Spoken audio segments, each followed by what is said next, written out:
Ladies and gentlemen, please take your seats. He's got pockets full of potential. The show is about to begin. This is a bunch of bullshit.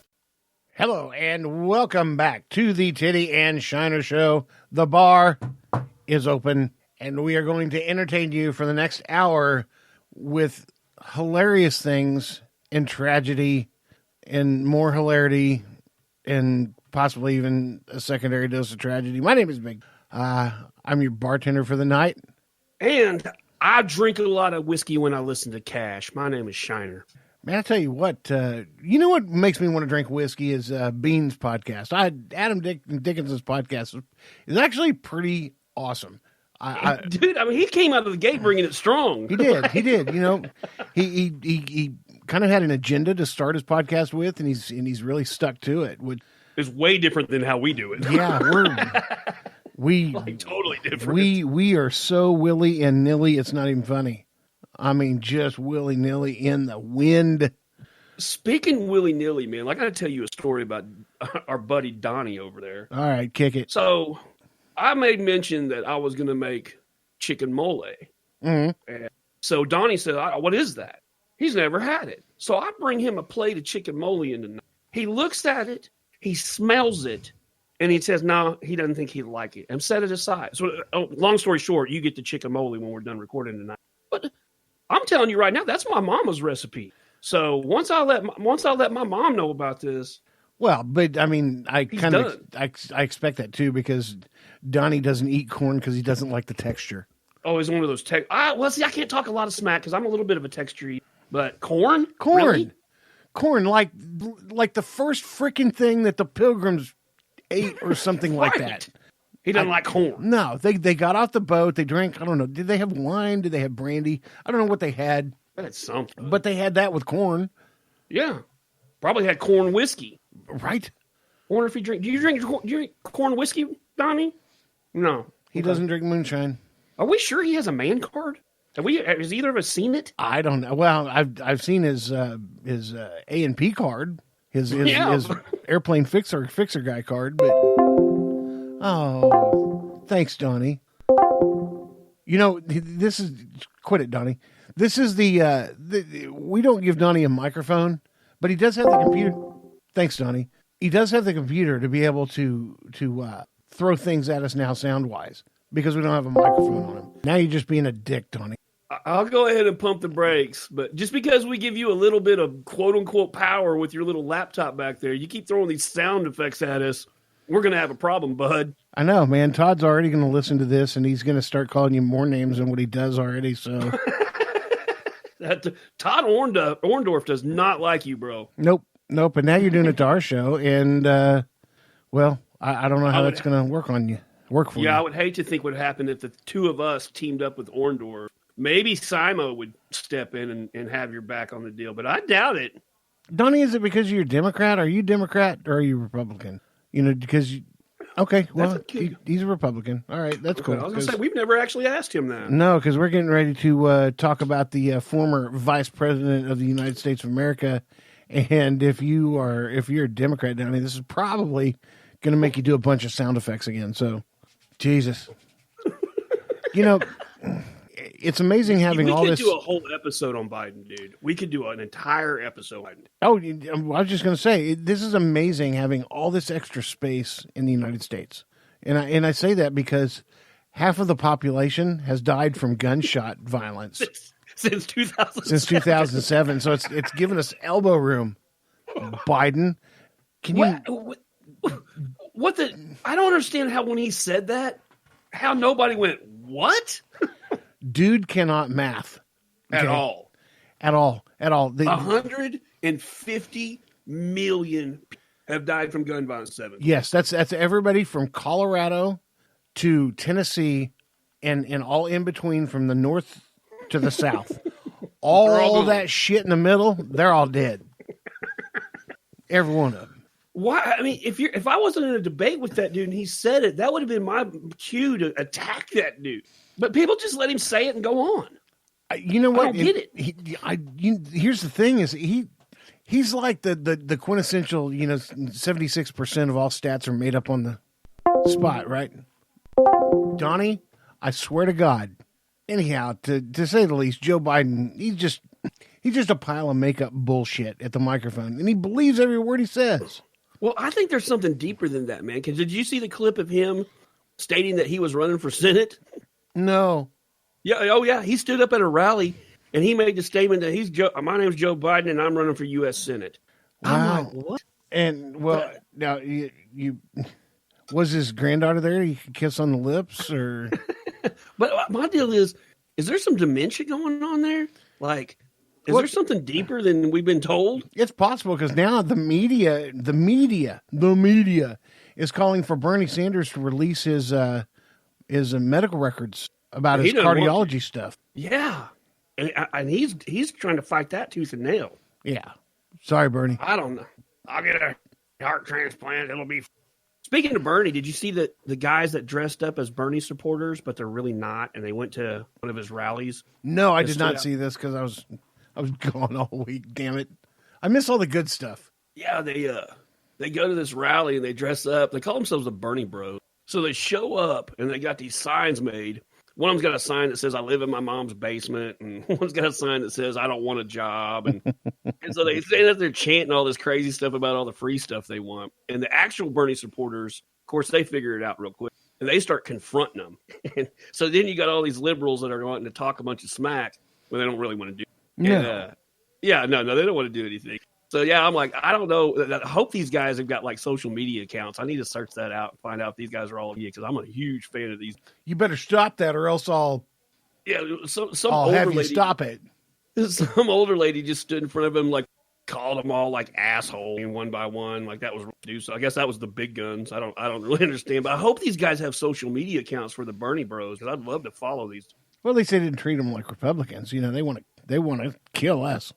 Well, that's true. I mean, that's a good point. They're just assholes to each other, but they want to kill us and call us Nazis and racists. I wonder what percentage of 150 million people were Republicans. Yeah, I don't know. And something else too.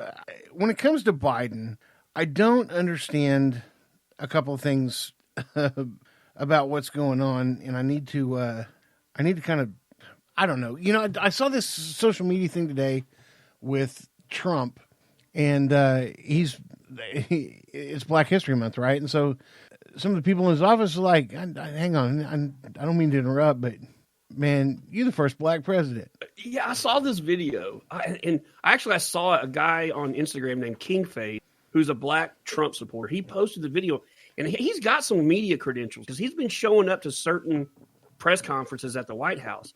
I don't know if that's him that said that to Trump, but that's one of the only times I've seen Trump, like, sincere emotion really just overtake him because he started laughing, and you can tell he was happy as all get out that this guy said that to him. But, yeah, the guy said, man, I don't mean to interrupt you, but, you're the first black president. That's pretty dope, man. Well, my point on that is Joe Biden has said he's always been connected to the black community. Oh yeah.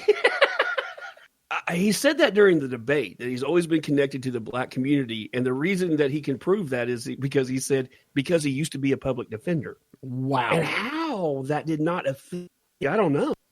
The next day they came out and endorsed him in South Carolina. Well, I guess he was never a public defender down there. I don't know. That was a pretty racial thing for him to say.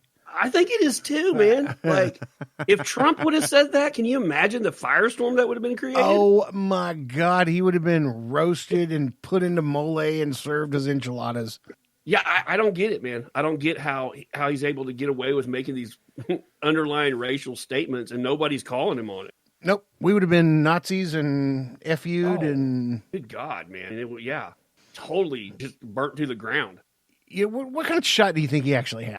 As far as on the Democratic National Convention side, man, I really think, as scary as it is, that Bernie's probably that should terrify. I mean, Bernie's straight up a communist.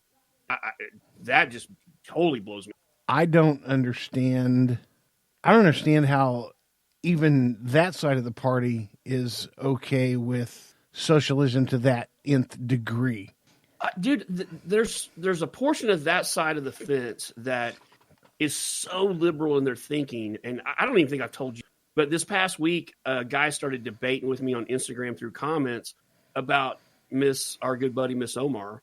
Mm-hmm. And Miss Omar put a tweet out that said she is an immigrant, she is a woman, she's all these things, and she listed them out. And Ted Cruz, Senator Cruz, he actually replied and said, I find it ironic that American is not on that. And I made the statement in comments that she's what had started it was this guy said that she was a great role model for women. And I replied to that and said, I find that hard to believe. I mean, I don't think a role model marries her brother and sympathizes with terrorist organizations. Through the course of a day, these comments, he kept trying to retort and say ridiculous things. And he informed me that her sympathies for terrorist organizations are protected in the First Amendment. And I said, well, there should be some kind of limit to, like, when you start sympathizing and encouraging terrorism, that should be a line that nobody crosses. And he said, again, I'll tell you that. I said, so by your school of thought, if she was to promote having sex with minor children, you'd be okay with that. And he said, again, she has freedom of speech. And another dude replied and said, dude, you just got a liberal to endorse terrorism and pedophilia. What are people thinking? I don't know, but that party has gone from making sense to making absolutely zero sense. Zero when it comes to tolerance on issues like, instead of saying, hey, let's make background checks a little more strict, and let's say anybody who has gone through the mental health system automatically gets flagged to where they can't buy a gun for 10 years until they're, a psychiatrist said, okay, he's fine. I'm okay with that because I don't want to strip the rights of anybody, but damn, you get rid of all the guns. I just, Bloomberg, No. I hope Bloomberg doesn't have a shot. Oh God, I do too. Well, and I can't verify this, but I've had two separate people tell me the judge that sentenced Roger Stone is a staunch liberal. And supposedly part of his sentence was that she took away his First Amendment right. Now, how a judge can do that, I don't know. But, I mean, two people that don't know each other have told me that story. I haven't taken the time to try to verify. If that actually happened, we have a huge problem in this country. So she took away his right to free speech. Yeah, that's supposedly what he was part of his sentence, which, as far as I know, he hasn't been actually sentenced yet. So I don't know how much truth. If there is any truth, we've got big problems in this country. Wow. Yeah. Donnie, look into that before the next recording. You check that out for me. Pretty pleased, Donnie. And thank you very much for your hard work. Just quit pushing that button that makes that noise. Drives me. You know what else? How was the rest of your week, man? I mean, you said you were working a lot and you missed all this. Man, I took today off. I felt like I got hit by a train, and it got up, was awake for 4 or 5 hours, and I was working from home, so don't think I didn't work. But then about 3:00, laid down, took a nap, and I feel pretty decent right now. But I also feel like, tonight at regular bedtime, I'll probably go right to sleep again. So, yeah, that was pretty much the crux of my entire week.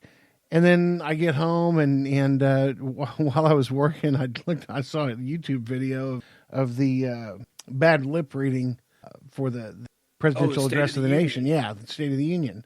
And God dang, that made my day. Man, I would love to have a beer. They are so fun. It just kind of warmed my heart a little bit because there's some singing going on and some tweeting going on in there, and Nancy Pelosi stuff is just a train wreck in there.